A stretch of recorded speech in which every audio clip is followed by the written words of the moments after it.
Well, hi, I'm Larry Totzke, and this is View from the Pew. And I'm here today with Tom Miller, who's been at Oak Hills for, 10 and a half years now? But he's been a Presbyterian ever since he was a young lad. And you've been a leader in several Presbyterian churches, and you've been a leader here as well, Tom, right? Yep. And I think that you have credibility, and so I'd like to ask you a question about our church. I'd like to ask you, what do you see as the strengths of Oak Hills Presbyterian Church?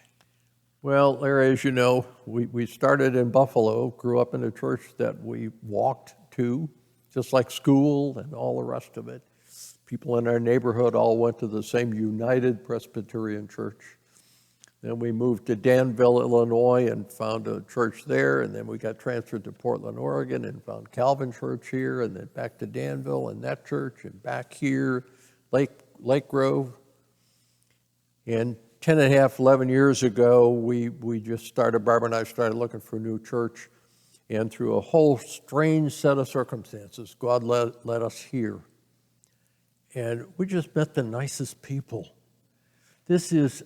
Oak Hills is a place of real people. You don't have to be tactful here.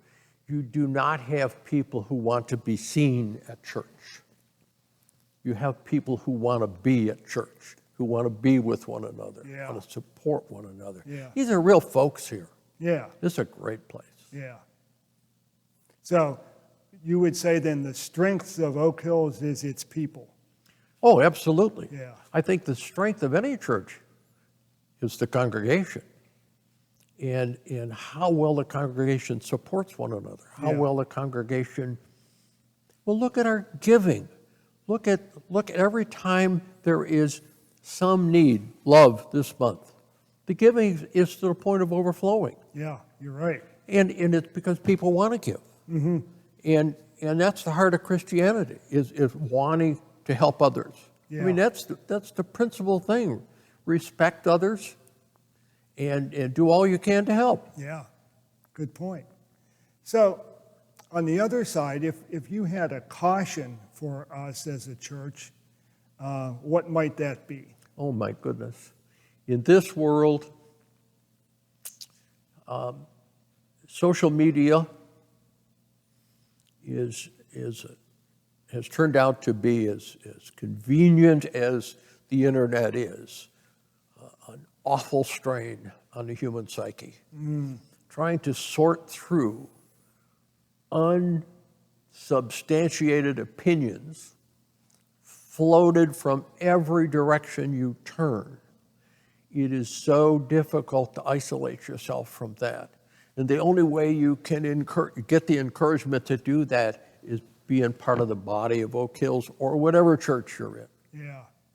But, boy, that really points me to the passage of Scripture that Pastor Jeremy preached on Sunday, because it was talking about how we need to be careful not to just conform to the world. And there's so many things out there. So as we transition into that part of our conversation, let me read that passage for us. Yeah, okay, yeah. And then we'll talk about it. It starts in verse 13 of Matthew chapter 7. And Matthew writes, "Enter through the narrow gate, for the gate is wide and the road is easy that leads to destruction, and there are many who take it. For the gate is narrow and the road is hard that leads to life, and there are few who find it. Beware of false prophets who come to you in sheep's clothing, but inwardly are ravenous wolves. You will know them by their fruits. Are grapes gathered from thorns or figs from thistles? In the same way, every good tree bears good fruit, but the bad tree bears bad fruit. A good tree cannot bear bad fruit, nor can a bad tree bear good fruit. Every tree that does not bear good fruit is cut down, thrown into the fire. Thus you will know them by their fruit. Not everyone who says to me, 'Lord, Lord,' will enter the kingdom of heaven, but only the one who does the will of my Father in heaven. On that day, many will say to me, Lord, Lord, did we not prophesy in your name, cast out demons in your name, and do many deeds of power in your name? Then I will declare to them, I never knew you. Go away from me, you evil doers. There's some harsh words there, but there are also some good words there that I think that we can talk about and understand how it helps us to live our lives as Christian people. Well, it's a couple of words stood out. Few will find. Yeah. Few will find. A lot of times we as Christians feel like we are such a small component of the world. How can we make a difference? That it seems like there are just millions who are out there against us from all kinds of reasons. And here we are trucking along the road, trying to do our thing. This road may be expressed as narrow, but it has to be wide enough for all. The path may be narrow. The guide, it's sort of like an arrow that leads us to something on a piece of paper. It's small, but it leads us to something important. And it's got to take in every Christian culture in the world Right. on this road. Right. Walking the path. Right. So in your mind, what makes it narrow? Well, you have to subscribe, if you will, to a belief system that is pretty well constrained into the Ten Commandments. Okay. It lays out a AAA roadmap that says, these are the things you're supposed to be doing to follow me. If you don't do these things, you can't follow me. Okay. And those are tough things sometimes. Yeah, they are, aren't they? And to, again, sustain that, the connection of those around us in a church.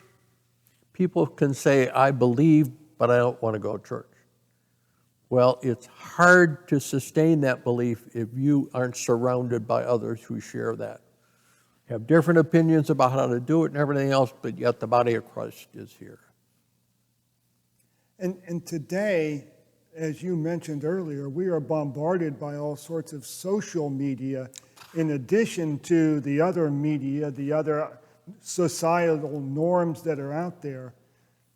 How do you stay on this narrow road as opposed to just following whatever society, whatever sometimes your friends want to guide you into?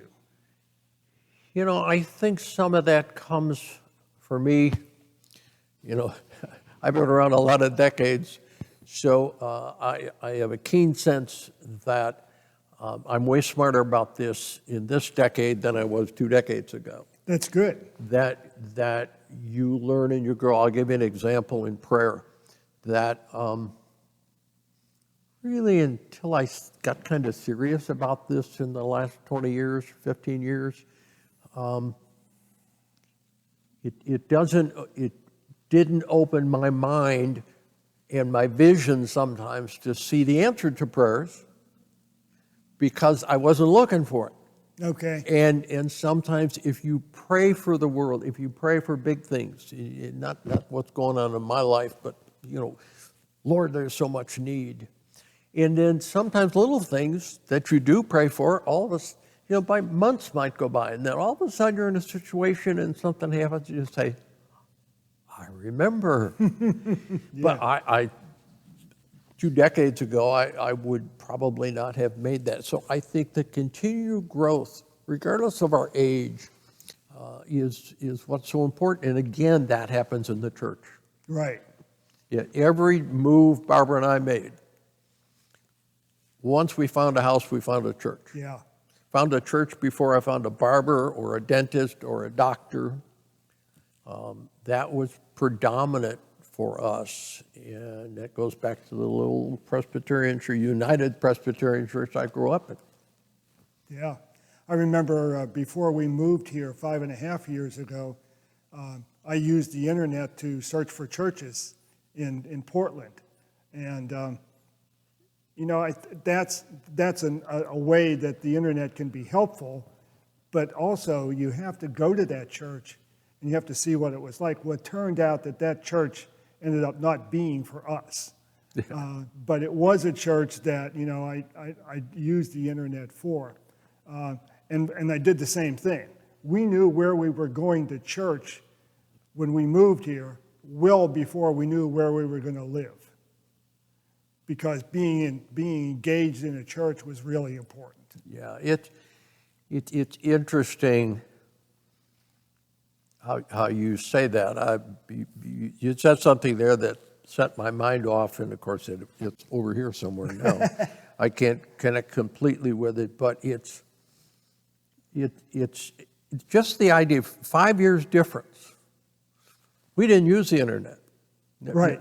Never thought about it. Mm-hmm. So here we are in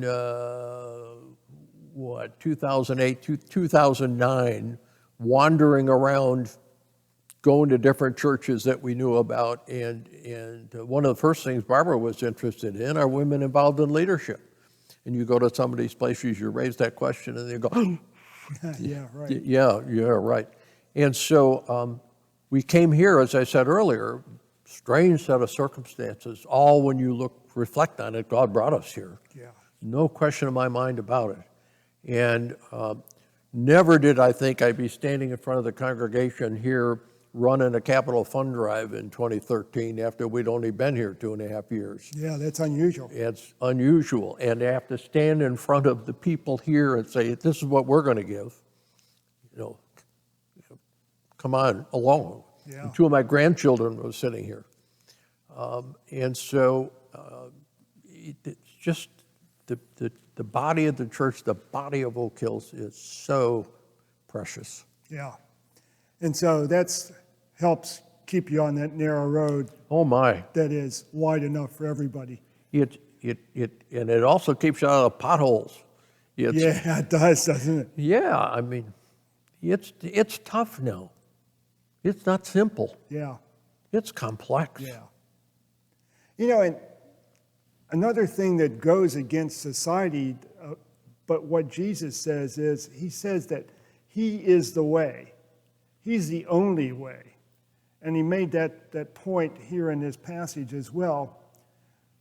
So when you think about it, we live, especially in Portland, we live in a pretty inclusive kind of locale. People really value accepting what everybody has to say. And yet, if you're a follower of Jesus, Jesus says, I'm the only way. Seek me first. And don't look for other religions. Don't look for other paths to follow. So how do you deal with the exclusivity of being a follower of Jesus in a society that values inclusivity? I think the best way to respond to that is my faith is so deeply embedded in me, and again, I can't wait.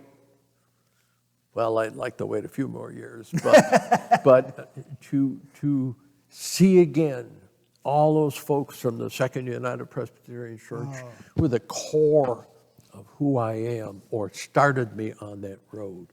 But I think living the faith, again, the elements of the Ten Commandments, just do good stuff. I'm privileged to have a job where I help people solve problems.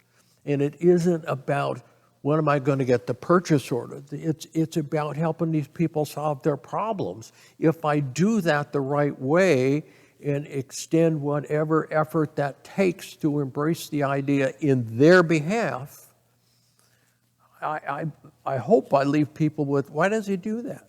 Why do you do this and not, where's the purchase order? Well, I happen to be in a kind of an industry that you don't measure it that way. And so I get to really just help people.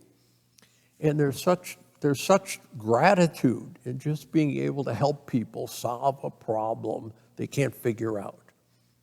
And then if they give me a purchase order, I get real happy about it. Right. But part of then being a follower of Jesus looking to Him and Him alone, gives you great joy and gives you an attitude that you want to share with others and help others. And hopefully when they see that, then they say, well, Tom, what makes you tick? Yeah, why do you do that? Why do you do that? Why do you do that? I mean, again, it goes back to the fundamentals of the Ten Commandments. Yeah, And some other, I mean, it's clear. You just live that yeah, without it being a burden.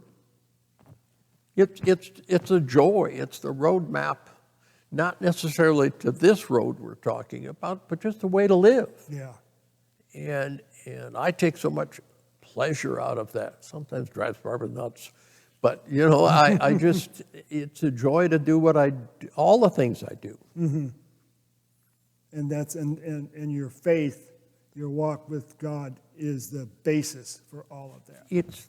It's living the commandments, living your faith.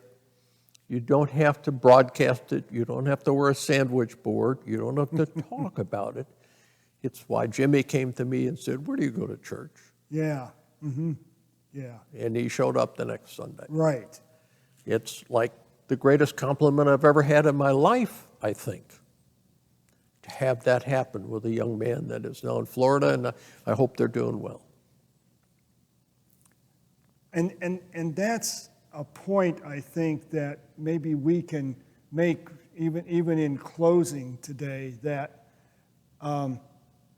being a believer and being a follower of Jesus changes us in dramatic ways.